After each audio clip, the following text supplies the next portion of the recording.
Xoş gördük. Mən Firdovsi. Bu verilişimizdə sizinlə icarə mənzillər bazarını müzakirə edəcəyik. Gəlin görək, ənənəyə sadiq qalaraq dünya praktikasında necədir? Bu, bir neçə terminlə müəyyənləşdirilir. Əmlak sahibləri rental yield və ya gross yield kimi ölçümləmələr aparılır. Bu nə deməkdir? Mənzilin dəyərinin hansısa bir averaj faizi götürülərək o ölkələr üzrə əmlak gəlirləri hesablanır.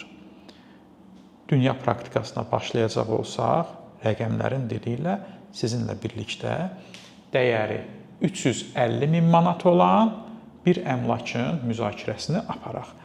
Diqqətlərinizi ekrana verin, oradakı cədvəli birlikdə izləyək. Dubayda bu faiz, yəni dəyəri hər hansısa bir məbləğ olan bizim mövzumuzda bu 350 min manatdır. Rəqəm şərtidir, artırıb azaltmaq da olar. Dubayda bu rəqəm 7-8% arasındadır.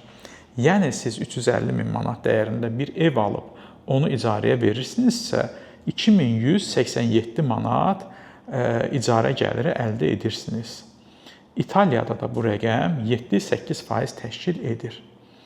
İngiltərədə də bənzərdir. İngiltərə dedikdə böyük bir ərazidir. Londonda bu faiz bir qədər aşağıdır, çünki əmlak qiymətləri çox bahadır. Şəhər ətrafında isə əmlaklar ucuzdur, kirayə gəliri yüksəkdir. Yəni əslində nominal olaraq Londondan kirayələr ucuz olsa da, əmlak qiymətləri arasında ciddi fərq var. Batumidə, qonşu Batumidə bu rəqəm 8-9% arasındadır. Yəni siz Batumidə 350 min manat dəyərində ev almışsınızsa, sizin 2480 manat kirayə gəliriniz var. Bir digər əmlak sektorunda maqnit yerlərdən biri olan Amerika Birləşmiş Ştatlarının Florida əyalətində bu rəqəm turizm mövsümündən asılı olaraq 10-15% arası müəyyən edilir. Yəni ortalama siz 350 min manat dəyərində bir ev almışsınızsa, oradan 3645 manat kirayə gəliri əldə edirsiniz. Bəs görək bu rəqəm bizdə necədir? Ölkəmizdə bu rəqəm 2.8 ilə 4.2% arası dəyişir. Bu isə o deməkdir ki, siz o 350 min manatınıza özünüz yaşamayacağınız bir evi alırsınız, icarəyə verirsiniz, aylıq ondan kirayə gəliri əldə edirsiniz. Gördüyünüz kimi regionumuzda olan, məsəl üçün Alaniyadan, məsəl üçün İngiltərədən ki, bizim regionumuzda deyil, Batumidən qat-qat geridəyik. Ölkəmizdə inşaatın və əmlakın digər məsələlərində olduğu kimi bu başlığında da qanunvericilikdə ciddi boşluqlar var və problemlər də var. Birinci problem ondan ibarətdir ki, bir əvvəlki verilişimizdə toxunduğumuz kimi sənədsiz evlər. 500 minə yaxın evlərdir. Bunlar hal-hazırda aktiv şəkildə ekspluatasiya olunur, onlar icarəyə də verilir. Vətəndaş istəsə də, istəməsə də bu mənzili icarə müqaviləsi bağlayan zaman öz aralarında bağlayırlar, qeyri-rəsmi bağlayırlar. Vergisi nəzərinizə çatdırım ki, əmlak dəyərinin 14% müəyyənləşdirilib. Bu başlıq bir digər verilişimizdə toxunduğumuz şəkildə həllini taparsa, bunları da müəyyən hissəsini vergiyə cəlb etmək olar. Bir başqa çıxış yolu da bundan ibarətdir ki, bu verilişimizin mövzusudur. Ölkəmizdə qiymətləndiricilər assosiasiyası var. Faktiki olaraq vətəndaş kommunal xidmətlər alır, evini də icarəyə verir. İstəyirsə əgər o qiymətləndiricilərin xidmətindən istifadə edərək evin kirayə dəyəri qiymətləndirilərək o qiymətləndirmə əsasında qanunvericilikdə dəyişiklik edilməklə müqavilə bağlaya bilər. Bir digər problem nədən ibarətdir? Verginin absurd dərəcədə yüksək olmasındadır.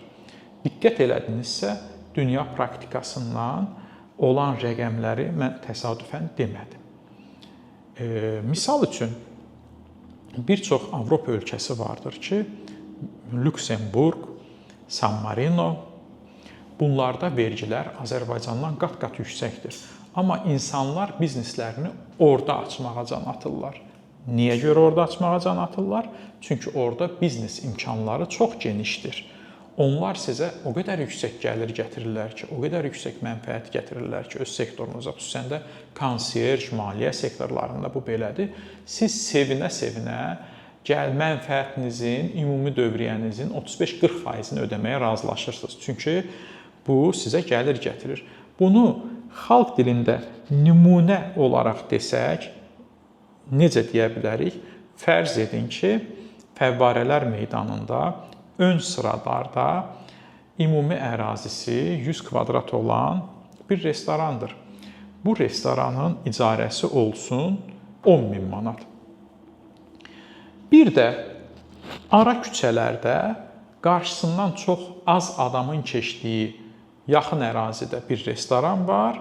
Bunun da icarəsi olsun 2.000 manat. Təcrübəli sahibkar əlbəttə ki, icarə qiyməti 10.000 olan yeri götürər. Çünki o 10.000-i verməklə öz biznesini qarantiya alır. Bu da bənzəri məntiqlə davam edir. Bizim ölkəmizdə bu əmsal çox aşağı olduğu halda haqsız bir şəkildə biz vətəndaşdan icarəyə verdiyi əmlakın 14%-ni tələb edirik. Bir başqa nümunə də deyəcəm sizə, əziz dostlar.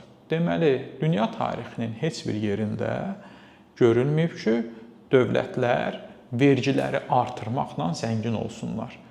Vergilərin artırılması ödənə bilməyəcək astronomik olan vergilər vergi gəlirlərinin artmasına deyil, insanların vergidən qaçmasına gətirib çıxardır. Odur ki, yaxşı olardı ki, bu istiqamətdə konkret addımlar atılsın. Veriliş hazırlanarkən bir araşdırma apardıq. Azərbaycanda bir məqaləyə əsasən, bu məqalə 2022-ci ilə aid idi. Yəni ki, indiki vəziyyət bundan elə də böyük bir dəyişiklik baş verməyib. 6.000 ailə kirayədə qalır deyilirdi.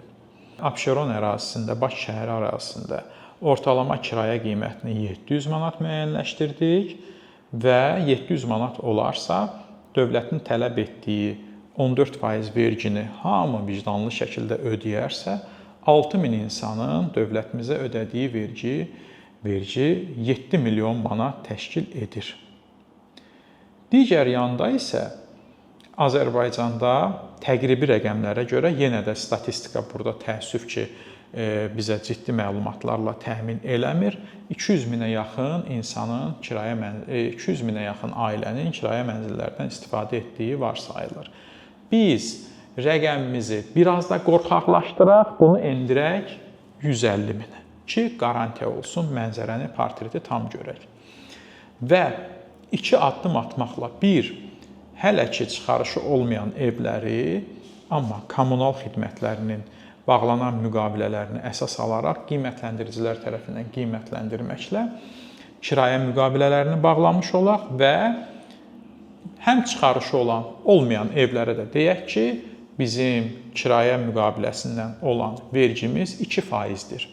Belə olan halda heç kəsin ruhu da incimədən, heç kəs buna etiraz eləmədən, böyük əksəriyyət kirayə verənlər də, kirayə götürənlər də bu vergini ödəmək istəyəcək. Aşağıda sadalayacağım səbəblərdən bu aydın olacaq. Belə olan halda 150 min insan, bunun bizə hansı faydaları var? Birinci başlayaq qüdrətli dövlətimizdən. 2% 14 manatdan ortalama qiymət götürürük.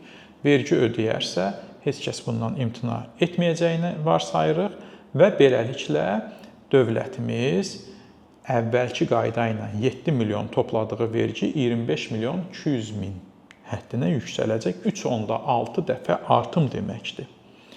Başqa nə qazanclarımız var? Axı, icarəyə götürərkən əksər hallarda vasitəçilər vasitəsilə bunu edirik və bu müqavilələr rəsmi olmadığı üçün vasitəçilər də vergidən yayınmaq məcburiyyətində qalırlar. Onların da aldıqları xidmət haqqılar vergilərə cəlb olunacaq. Bir başqa məsələ də bundan ibarətdir ki, 150 min ailə kirayədə qalırsa, bunları 3.8-ə vurduqda təqribən 1 milyondan çox insan deməkdir. Dövlətimiz bilmir ki, kim harda yaşayır. Yenə də əvvəlki verilişimizdə qaldırdığımız məsələyə bənzər bir paradigma ilə qarşı-qarşıyayıq. Əgər biz bunu rəsmiləşdirəriksə, hamı maraqlı olacaq ki, icarəyə götürdüyü evdə qeydiyyata düşsün. Burada heç bir problem yoxdur. Kirayə müqaviləsinin vaxtı müəyyənləşdirilir, müqavilədə əksini tapır. İcarəyə verən bilir ki, evini icarəyə verdiyi şəxsdən depozit alır, onu sığortalaya bilir, sığortalada bilir, gəliri rəsmi olur. İcarəyə götürən bilir ki, evi rəsmi qaydada icarəyə götürüb, ev sahibi istədiyi vaxtda onu evdən ata bilməz, onun şəxsi həyatına müdaxilə eləyə bilməz. İndiki halda isə müqavilə olmadığı üçün mülkiyyət sahibi istədiyi kimi əksər hallarda təəssüf ki, davrana bilir. Bir başqa fürsət də ondan ibarətdir ki, belə olarsa, biz minimal bir rəqəmlə götürsək, 156 minin 6 mini rəsmi müqavilə bağlanmış olur, 153 min isə kənarda qalır. 153 min 600-700 manat ki, daha yüksək də ola bilər, rəsmi gəliri olan iqtisadiyyatımıza insanlar qazandırırıq. Bunlar gələcəkdə bizneslərdə məşğul ola bilirlər, çünki onların rəsmi gəlirləri var. Kreditlə evlər də ala bilirlər, kreditlə özlərinə istədiyi vəsaitləri də ala bilirlər. Bu da yenə də bizim ümumdaxili məhsulumuza, iqtisadiyyatımıza tövhədir.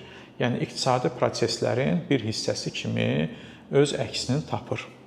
Sonda əlavə etmək istəyirəm ki, yaxşı olardı ki, əgər kimsə, məsəl üçün, İqtisadiyyat Nazirliyi tərəfindən vergi yığımlarından maraqlanaraq, birlikdə həm də Daxili İşlər Nazirliyi ilə ki, maraqlı olsun ki, bilək ki, hansı vətəndaşımız harda yaşayır, necə yaşayır. Bunu belə bir təşəbbüsə başlayacaq olarsa, kirayələrlə, yəni yaşayış mənzilinin icarəsi ilə biznes subyektlərinin icarəsini fərqləndirək. Biznes subyektləri məcburdur ki, kassa aparatı olması üçün, orada xidmət göstərməsi üçün onun icarə müqaviləsi olsun və o orada ödədiyi verginin də bir hissəsini əvəzləşdirə bilir. Amma daha çox kölgədə qalan hissə nədir? Mənzillərin yaşayış məqsədi ilə icarəyə götürülməsi. Bunu təyin eləmək, əgər qanunlarımız bu sərtlikdə davam edirsə, gələcəkdə də çətin olacaqdır. İslahatlar aparılsın və hər kəs üçün qazanclı bir nəticəyə gəlib çıxsın. Verilişimizi bəyəndinizsə, bəyənməyi və paylaşmağı unutmayın. Şərhlərinizi gözləyirik. Gələn verilişlərimizə də sağ olun.